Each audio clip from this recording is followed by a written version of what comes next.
win the cup.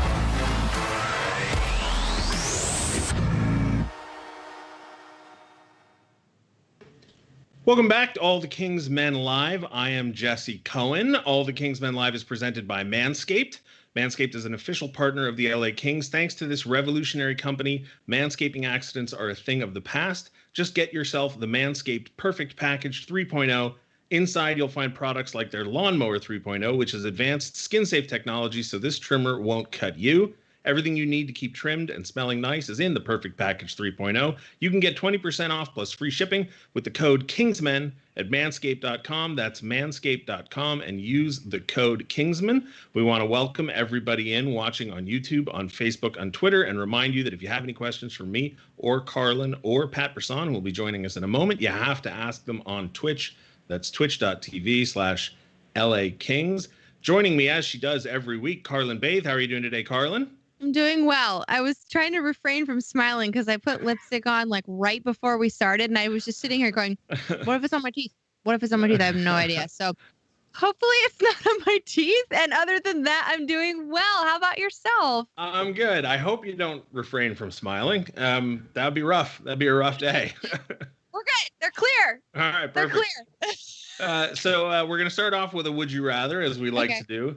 So with the news of Seattle finally announcing their team name, the Kraken, and on the expansion draft happening next summer, the question for you, Carlin, is would you rather be the first player taken in an expansion draft and wind up being the sort of marquee player for the Seattle Kraken, or would you rather be just another sort of part of the machine of a original six franchise?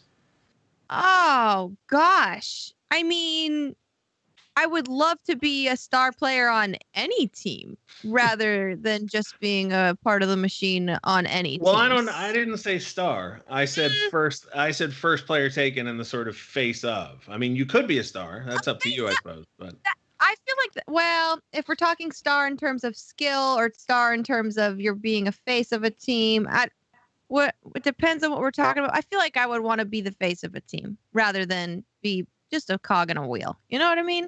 Cog on the wheel. Sure. What's the saying? I don't know. I know what you mean. I know, and I'm drawing a blank. I don't know what to tell you. A cog in the machine, I think. I'm gonna say sticking with the original six team. Really? Yeah. And which team would you want? I mean, I guess it would be Montreal just for my dad. Sorry, gotcha. For my dad. Yeah, but there's just something I like tradition. I like, the history. I think that would be great. But if we're talking about star players, we have to bring in our guest this week from CAA agency, Pat Brisson. How are you doing today, Pat? Doing great. How you doing, guys? We're doing great, Pat. Thank you. You are the co-head of CAA's hockey division, and your client list is a who's who of top centers and other players in the NHL, including Sidney Crosby, Jonathan Toews, John Tavares, and of course, Anze Kopitar. We've got a ton of questions for you specifically about the CBA and about the NHL's return to play plan, but we wanted to start you off with something simple and uncomplicated, and that is your son, Brendan, who is eligible to be drafted this year. And I've seen him ranked anywhere from 26th overall in the prospect rankings to somewhere in the mid-second round. So how proud are you of Brendan?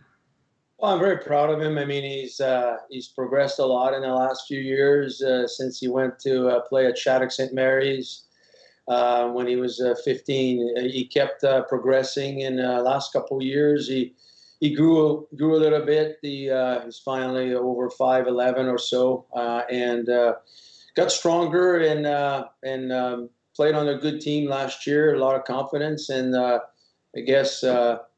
The key with prospect, as we always say, is you got to keep progressing, and that's what he's been able to do, I guess, the last few years. So looking forward to see the next few months, and I guess the draft coming up. With the Kings having 3 second-round draft picks and Brendan being ranked where he is in the ranking list, there's a possibility he winds up an LA King. Obviously, you won't say that you have a preference for what team he winds up on, but how nice would it be to have him playing somewhere close to home? Oh, sure, it'd be nice. I mean, I came here. 30 some years ago, and the Kings, I mean, there's a lot of history since then, but from the days of youth hockey, it was almost non-existent 30 years ago to what it became. It became in the last few years in the 2 cups that the Kings won with 14 and 12, I guess. And having Brennan, growing up in California, sure it'd be special for sure. Is there a conflict of interest if you were to be his agent, or is he like, Dad, don't, no, I'm going with someone else? What's the business relationship like there? Are you his agent as well? It's funny because as we say, sometimes our kids don't listen to us. Sometimes I repeat a few times, and but I mean, he's been good that way. I guess he grew up like watching me doing what I do or listening to conversations a lot of times, being in the car and dealing with different situations with players. So we have a good bond that way. We never really talk officially about representation. It's funny. He could go somewhere else if he wants to. He's got options, so we'll see what he'll do. All right, let's get into the CBA, Pat, because I have a million questions, and we're going to start with the return to play. In the negotiation, players were given the option to sit out, no questions asked, of the return to play in Toronto and Edmonton.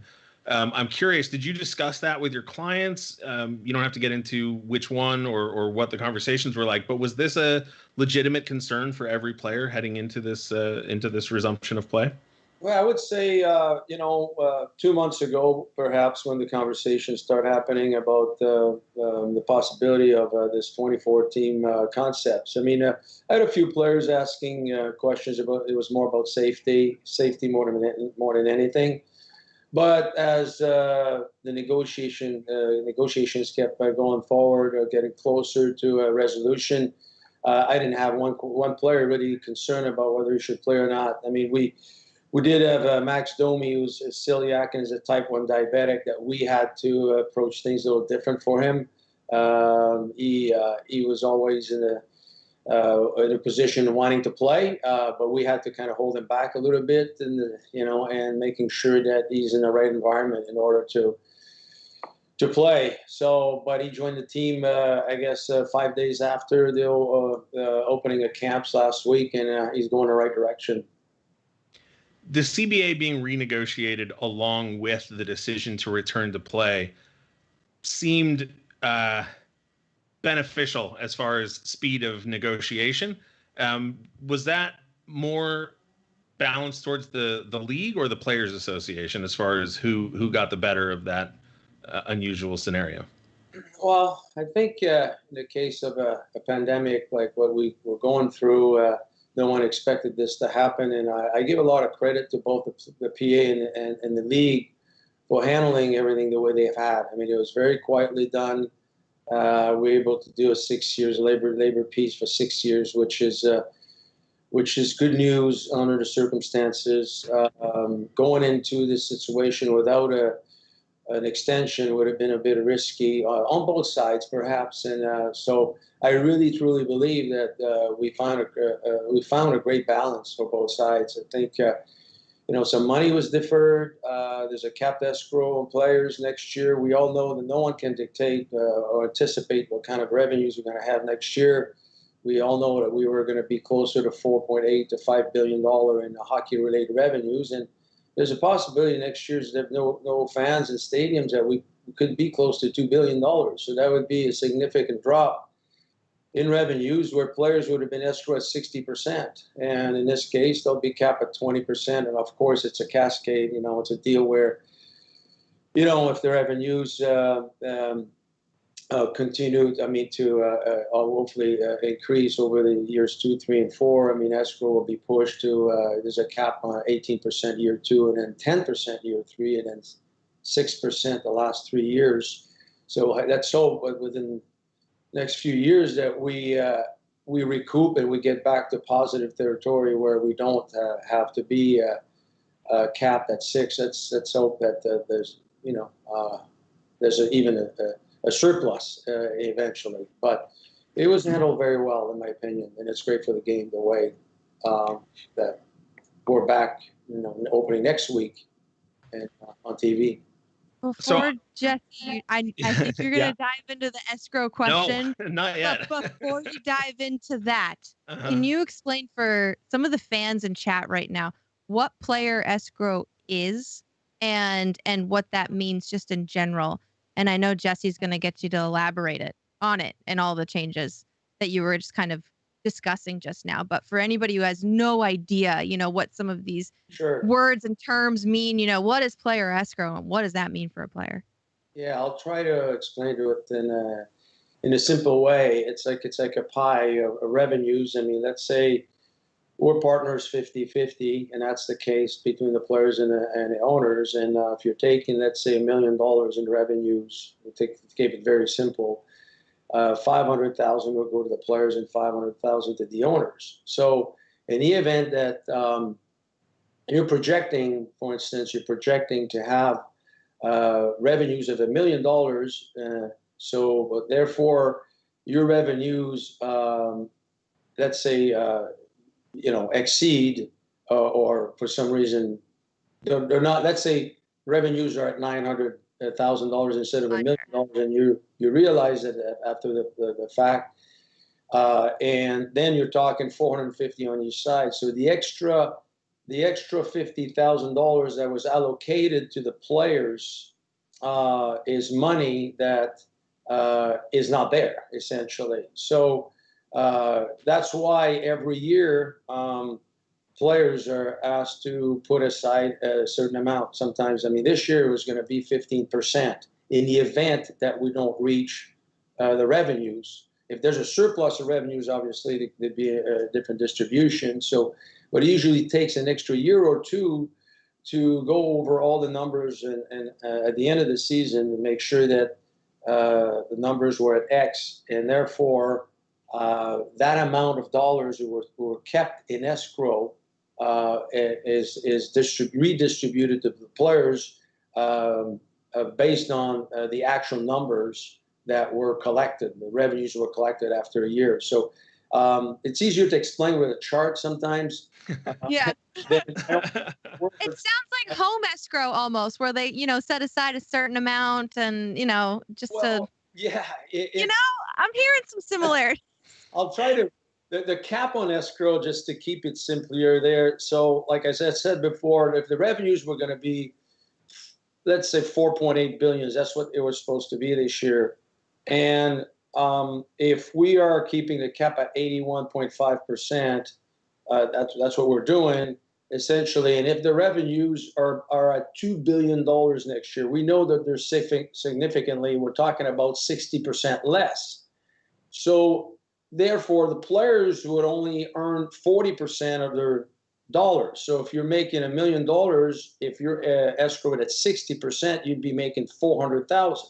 So now the players will be capped at 20%. So they'll make the players making $1 million will be guaranteed to make $800,000 in that event, even though the shortfall, even though the gap could be an extra 40%.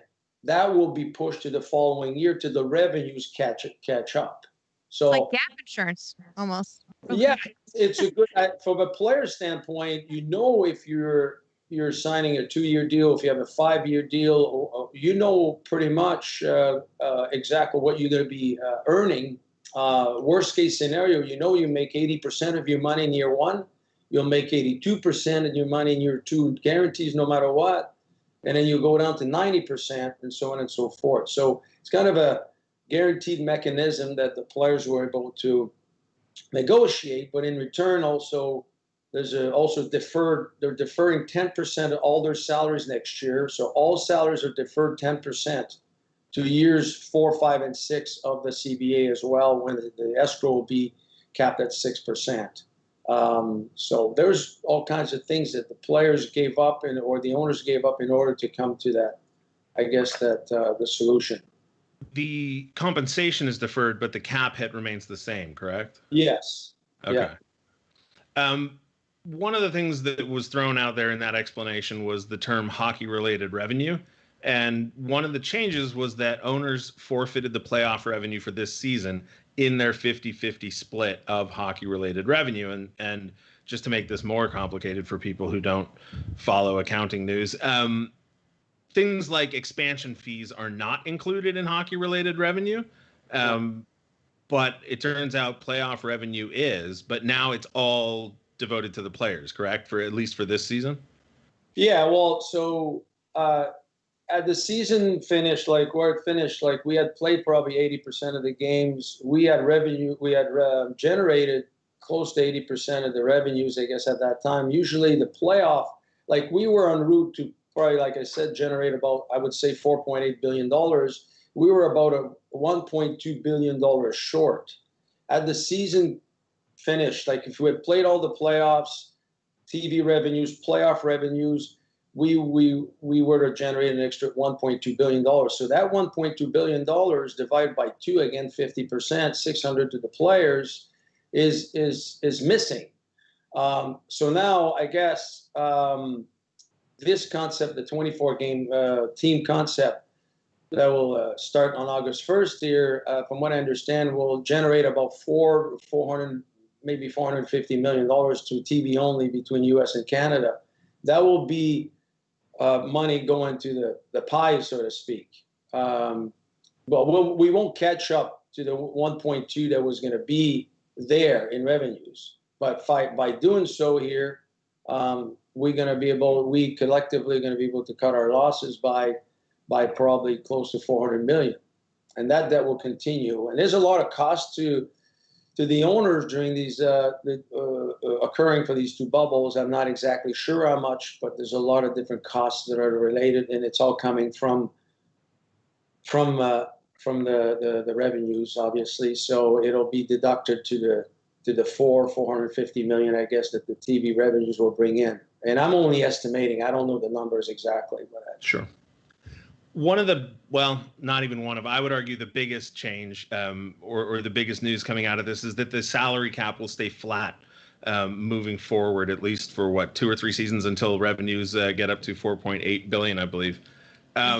Yeah, it could be 2 years. Again, we'll see if the revenues are back in the, from what I understand, near $4 billion. There's a mechanism in place where for every 250 million in HRR, hockey-related revenues, the cap will go up a few points, from what I understand. I'm not so sure the mechanism. So the cap could be flat for 4 years, but it could be flat for 2 or even 1, depending on it all depends on revenues and how we're going to recoup, so to speak. But that's a huge impact on teams that are already pressed up against the cap, and an even bigger impact on pending free agents. So are we going to see a lot of players choose short-term contracts so that they can be, either unrestricted free agents or restricted free agents in 3 seasons so that they have an opportunity to negotiate in an environment where the money is available? Or are we going to see players say, gosh, this pandemic proves how fleeting all of this could be, so give me my security, give me the longest term deal I possibly can get? Are we going to see a ton of trades? I mean, how does this changes everybody's strategy, right, across the league? Even Seattle, I would think, would choose players differently based on this. Yeah, those are all good points, good questions, because I think each player will come as a player base on a player basis based on where you're at in your career. Like some players, if you're 31 years old, I mean, you're going to seek to do probably as long as a contract as you can, no matter what. If you're 25, 26, if you're a restricted free agent, if you're a year away from be a UFA, there's also going to be, because if you're a unrestricted free agent in a year or 2 from now, but the team that you're playing with, there's no cap space, there's no way for them to pay you fair market value, you may have to go, or the team may have to trade your rights before in order not to lose you as a complete asset going out the door without getting anything in return. So there's going to be a lot of interesting maneuvering of players here. There's going to be teams that are going to benefit from it. There's going to be teams that have a lot of cap space. They're going to end up being able to trade for a really good 26, 27-year-old player making $5 or $6 or $7 million, who would normally be playing on another team, but that other team have no space to keep that player, and they have to move him because he can't see the cap. The cap was going to go from 81.5 to probably 84, 85 this year. That's an extra $4.5 million. Now, if it's going to stay flat for a year or two like this, it definitely is going. It creates kind of a pressure on teams that are against the cap with good assets to having to move those players. It'll be interesting also to see how Seattle is going to cope with this, because in a year from now Seattle may benefit a little bit better than under normal circumstances, because there's going to be 8 to 10 teams with really good assets having to move these players. There's no doubt. I mean, I'm looking at the free agent list, and I don't know how much you can comment on players that aren't your clients, but I'm looking at Alex Pietrangelo, Braden Holtby, Taylor Hall, Torrey Krug. These are guys who would have otherwise been in line for huge free agent contracts, and now, I mean, I wouldn't even begin to know what they do. It's like you said, there's going to be a lot of maneuvering, and I'm curious to see how it all plans out. There were a lot of smaller changes to the CBA, and I'm curious how much of a voice agents have in advising the Players Association to ask for things. Specifically, the family travel provisions, improved. So now if family members are flying with a player, they fly first class. Teams are paying for travel when it comes to house hunting if they get traded to a new team. Where does an idea like that originate? How does that find its way into the CBA? Well, those are things that over from CBA to CBA, I mean, those are points that sometimes are left on the table and undone or unapproved, and they wait for the next CBA to bring it back and see if, like the Olympics, for instance. I mean, it wasn't completed in last negotiations, and now it became pretty clear that we have the 2 Olympics. I always call it a moot point, so to speak, because I don't think it's a gain to the players or the owners. I think it's a gain for the game of hockey. The Olympics should be a no-brainer either way, as long as the IOC and the revenues are there from the Olympic Committee and TV rights. But I think it's so beneficial for the game. So going back to the travel and all those points, I mean, I know it's a task list that it sits there during the negotiations, and some of these things get done and some don't. And we're able to improve in that area and other areas that the last, in 2012, the players weren't able to, I guess, to achieve those points. So it's my fourth fourth as an agent, I mean, I was even there 94, 95, and 04, 05, and 2012. So for us, you get to experience different situations, and you get to learn a lot about each of them. And we participate as much as we can by collaborating with our players and our players' voices, and talking to the director of the PA with Don Fear and then Matthew Schneider. I was talking to them on a regular basis and getting feedbacks from them, and talking to players, and also educating players in the sense that sometimes at 22, 24, 25 years old, you're smart, but you haven't been through these situations where we're talking about certain business expertise and acumens and things that are not necessarily complicated after a while to understand, but they're complex when you're in the middle of it for the first time. So for us, we it's our role to engage and also influence, if you want to call it this way, our beliefs over the years and with the amount of experience we've accumulated. And my partner, JP Barry, was working at the PA in the 90s. He was a lawyer at the PA. He was working alongside with Bob Goodenow, and he's been around for a long time. So, and Jim Nice has been with me for 28 years, understands the CBA, and as a capologist, numbers probably better than I do. And so we team up, we talk about it on a regular basis during those hard times, and try to collaborate as best we can with the Players Association and our players. As you approach, as the players approach creating this new CBA, when does your phone start ringing the most? Is it a couple weeks before? Is it months before? When do your talks kind of pick up in the ways that you were just describing as you're kind of creating this? Yeah, it's interesting because normally, we wouldn't have been talking much about the CBA until probably this summer. I know they were having ongoing discussions since last October really good discussions actually, till the pandemic hit, and it became really, in essence, to do an extension before coming back. And normally, I would say, well, the 0405 negotiation, I mean, we were right to it on September 15th. I remember right after the World Cup, the phone was ringing a lot. There was a lot of it was a tough one that year, as we know. The season was canceled, and it was a tough 6 to 8 months or so. The second one in 2012, we were in the middle of it for, till December, till January 5th when it got resolved. There was a lot of conversations, only with players in the PA, but also with owners and general managers. Everyone had an opinion, and those two negotiations were heavier to handle. This past one, I guess everyone seemed to be working.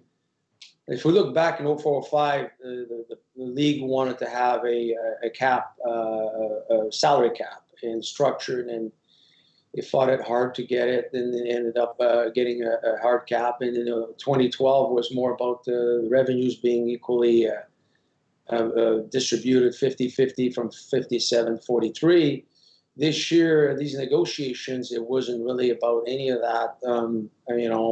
Things like guaranteed salaries or length of contracts or signing bonuses, there were nothing huge in essence, nothing catalytic to me for worth a work stoppage, in my opinion. And then the pandemic hit all that. And so I think it was a perfect storm.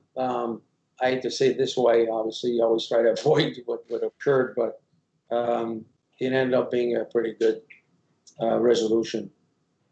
Pat, we've got a bunch of more questions about the CBA, but I don't want to keep you here all day, so I'll just ask one more before we let you go. The Kings traded Jack Campbell and Kyle Clifford to Colorado for a third-round pick that becomes a second-round pick if Kyle Clifford re-signs with the Toronto Maple Leafs. That is no longer allowed, tying conditional picks to a player re-signing with a team, acquiring them in a trade. I read somewhere that agents felt like tagging those conditions onto the trade decreased the value of the player. I'm curious why that perception existed, and what do you think the impact will be moving forward on trades? Well, again, it could be beneficial in certain cases, and sometimes not. I mean, sometimes when it's less complicated to have, when the deal is not, involved with tagging or too many complexities that comes with a trade, sometimes it's easier. It could be beneficial in certain situations. I don't see really the value the more options we have from a Players Association standpoint, the more options, the more areas that could so-called disturb, if you want to call it this way, create leverage for the player on the other side, you want to keep as for your in order to negotiate a better deal. So when options in a situation like this are taken away, you're just reducing the type of leverage, so to speak. So I don't know how it came to that. I wasn't really I wasn't participating in no discussion, and it's not something. It wasn't a topic that really took priority. You know what I mean? A major priority to all the other stuff that was going on. Sure. Well, I want to thank you so much for joining us, Pat. We really appreciate it. Well, I appreciate it. Appreciate your show, and thank you so much. And looking forward to see Game 1 in a week from now. Thanks, Pat. We're going to take a quick break from our deep dive into CBA details. When we come back, we'll be coming up out of a deep dive into the new NHL team name. Thanks again, Pat Brisson. We'll be right back, Kings fans.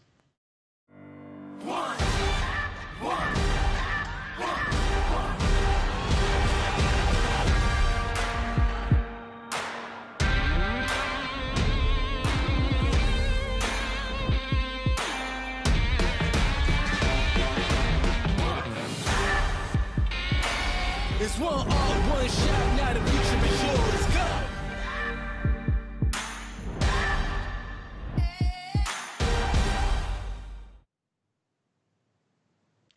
Thanks again to Pat Brisson for joining us. Carlin, my eyes rolled back in the back of my head for a second there when we started talking about escrow and percentages and all that. It was so much. It was so much because Yeah. your question here of the changes, right? We had so many questions that you wanted to get to, really, and I saw the one about escrow changes, and in my head I'm thinking like, wait, we should explain what it is for the people that don't know, because there's just so much information, and that's a side of the hockey business that fans don't really get to see or hear about unless they're doing some deep research or like going to seek articles about this sort of thing. It's not something we touch on a tail on the broadcast. Sure, we talk about contracts and structures and the way, money is doing the money things, but like not with that type of insight. So that was such a breath of fresh air to hear it from somebody's, perspective who deals with that day to day. And wow, I feel like I learned so much just from that phone call, Jesse. He had the chart that he talked about. He said sometimes it's easier to explain it with a chart. I actually, in my head, I'm like, yes, yeah, why not? I think it's incredibly important stuff, and people, I think, don't pay enough attention to it. And it is going to have a huge impact on the NHL's newest franchise, who released their name this morning. Now, I am a dummy, and I saw last night that they were announcing it at 9 a.m. Pacific time. Yeah. And I saw that PT, and I thought they meant 9 p.m. So I missed the announcement this morning, but obviously I am aware that the name is the Seattle Kraken. Yeah. So congratulations to Seattle on naming their team the Kraken. Do we have the logo there, producer?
Wow. So there you have it, the Seattle Kraken.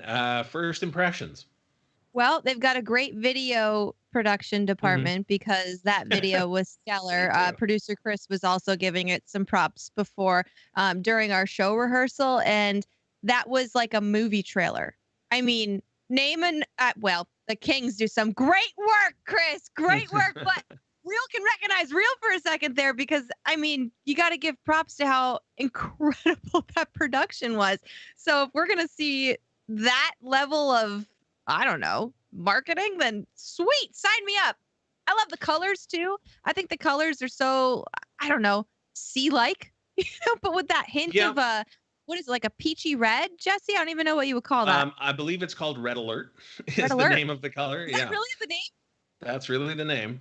I don't have the three shades of blue off the top of my head. I think the light one is called ice blue, and the other one is something having to do with navy. But look, the S for the primary logo is fine. They're Seattle, so it looks like a tentacle there, in the body of the S.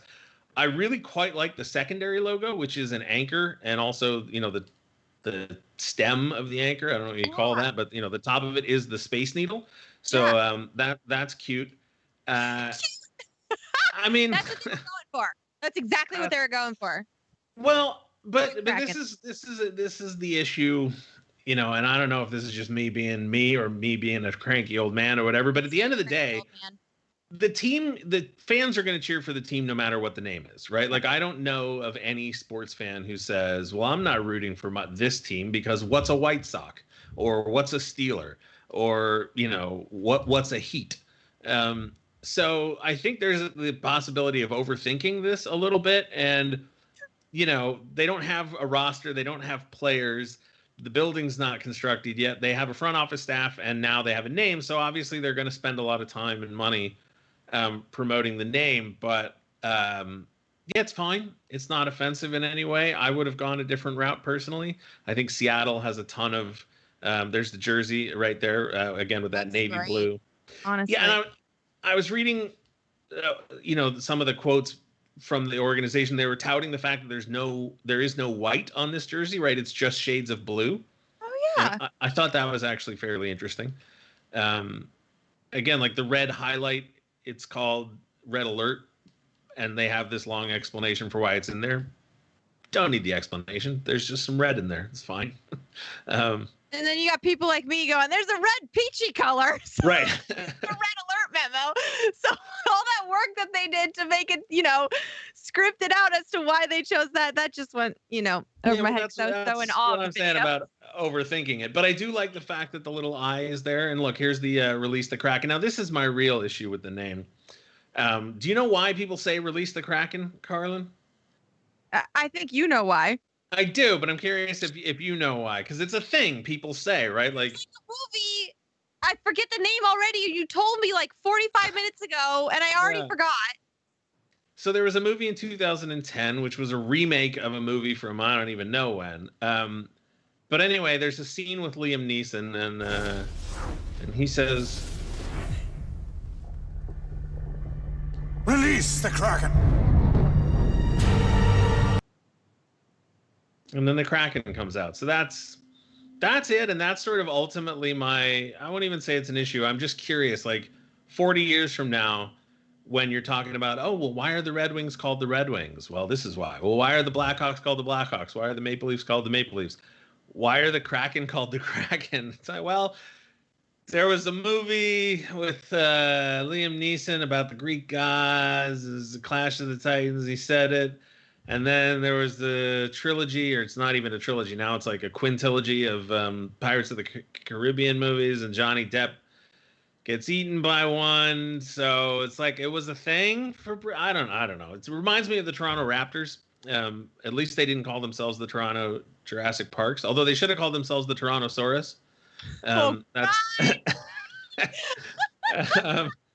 Chat's loving this, by the way. You're getting a lot of laughing face emojis right now. Also, on Twitch right now says great logo, but the name is very MLS. Yeah, well, that's the thing. You're bringing up some names, Yeah, Raptors. I mean, and it's also a singular name, which is not the end of the world, right? We have the Minnesota Wild. There's the Miami Heat. I'm sure there's some other that I'm not thinking of. The Columbus Crew. I saw somebody mention in the chat. But first of all, Crew is plural, even though it's a singular noun, I guess. The Heat, right? Heat is I don't even know what it is, if it's a noun or a verb or an adverb, but it's a thing. The School of Kraken. That would be plural, right? Kraken, plural. I don't. You don't say Krakens, do you? I don't know, because they're not real. So I don't know. But like, for example, if you're talking about fish, you own multiple fish, right? If you have a tank full of goldfish, you say, I'm going to go feed the fish. But if you have a tank with different species of fish, for example, you would refer to them as fishes. Would you? Because it's I would say if I had standing multiple by this. tanks, I would say I'm going to go feed the fish. Sure, but I just mean when you're talking about different species. Anyway, the point is Krakens aren't real. So I don't know what a group of Krakens would be. A team of Kraken. I don't know. We're getting more suggestions in chat of singular names that mean plural. Like you mentioned Heat, you mentioned Wild, Avalanche, one that we missed. Sure, right. Jazz, Thunder. Right. Those two as well. And 13th Seahawk, I see your message. Yeah, well, so that's the other thing, I mean, I think you do have to spend a little bit of time worrying about puns and nicknames and things like that. So the Kraken lends itself to some unflattering nicknames and everything. But look, welcome to the NHL. Yeah, exactly. We could sit here cracking jokes all day. All right. We're going to move on, though, Carlin, because it is time for the social media roundup. Let's get to it. Brief week, but a good week, I think. A great week for Matt Roy and his new wife, Lindsay. Look at the two of them getting married. Look at that. I love that their wedding was not postponed during everything that's been going on lately. I didn't even think about that. You're right. Yeah. So I've been, Matt and I got engaged around the same time, I feel like last year. And so during the season, we would keep tabs on one another. How's your wedding planning going? How's your wedding planning going? Are you doing anything? Are you doing anything? He said she pretty much did everything. And he was, yes, no, maybe, like kind of got to give the thumbs up on some stuff. So, but she was nervous, is this going to happen? Is everything going to be okay? And look, it looks like everything was just fine. They had their big day. They look gorgeous. They posted a few photos on Instagram, and congrats to the two of them. That's incredible. So happy and for the two of them. some Kraken blue in the bouquet there. Look at that. Look at that. You got to have a little blue. That's like the wedding thing, right? Something blue. That's right. Next up, we've got Fagamo at sea. He's searching for some Kraken. That's feel right. like Hunting Kraken. It's Kraken season. Kraken, making sure nothing is below the surface and into the depths of the oceans that he needs to take care of. But just a great, wholesome pic, smiling off into the distance. I want that. I want to be on the ocean smiling off into the distance right now. That just so do I. Looks amazing. Next up, we've got our favorite social media influencer, Adrian Kempe, being Adrian Kempe, doing Adrian Kempe things. And I think he's looking at his shoes.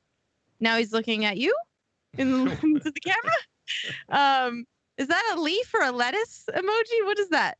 Lettuce? I think it's lettuce because there you go. Hair. I get it. And doing Adrian Kempe things. Staying active on social media during all of this too. So for fans of Adrian Kempe, there you go. And then last but not least, we can't have a social media roundup without our favorite social media superstar, Meatball. No, and we can't. I heard Meatball caught a Kraken. Yeah. So this was him, trying to tell his dad, we got to go help clean the pool now. Get this Kraken out of here. Matt Luff. Everybody's trying to get on the Kraken train, right? Even Meatball. Yeah. Carlin, I feel like there are three distinct types of people who spend a lot of time on social media, and I feel like this week's social media roundup really summed it up. So starting off, we've got Fagamo, right? And that's people who like to show themselves, right? That's clearly a posed photo, right? Like he wasn't sitting there just staring wistfully off into the distance, and then somebody thought, "Oh, what a great picture!" I like to hope he was. I like to buy into the lore of that sort of thing.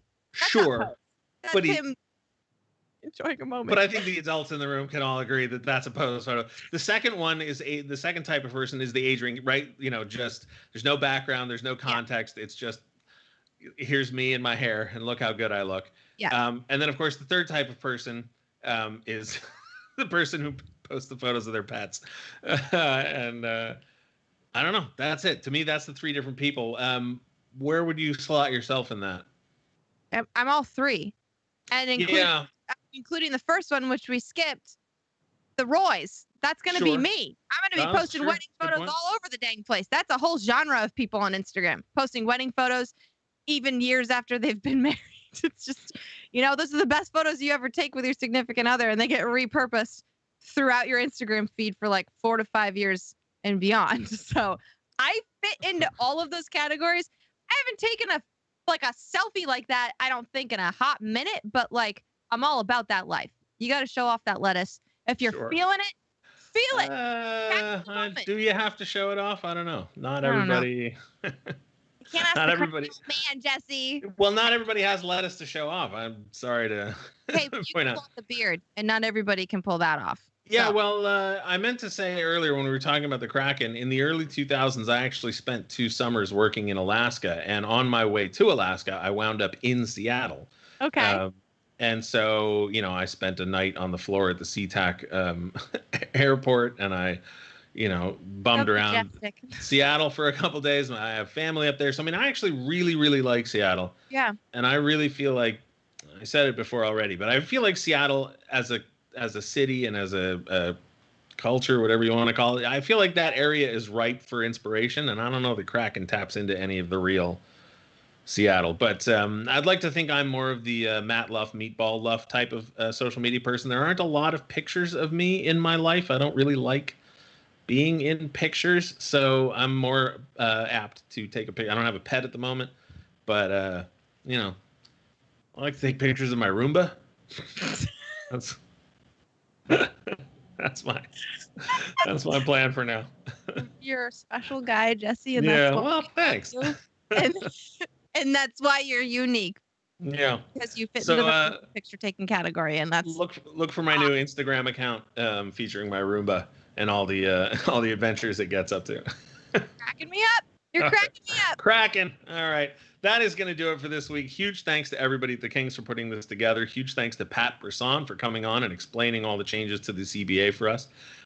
Thanks again to everybody watching on YouTube, on Facebook, on Twitter, and of course in the Twitch chat room, filling it up with your questions and your comments. And thanks to Carlin Bathe. Thank you, Carlin, for joining me one more time. Thank you, Jesse, for hosting this show and having me be a part of it. And this is our built-in hangout time every week, and I That's freaking right. love it. So thanks for having me. Next week, you know what we've got, Carlin? What do we got? Hockey, actual hockey. Players on the ice doing hockey things with hockey pucks and hockey sticks. I can't wait. Yeah, it's going to be exciting. And next week, I think it's just 3 exhibition games next week, but we are right around the corner from games that actually matter and actually count, not in the standings, but actually count towards winning the Stanley Cup. So looking forward to that next week. Hope you guys all join us. We'll talk to you then.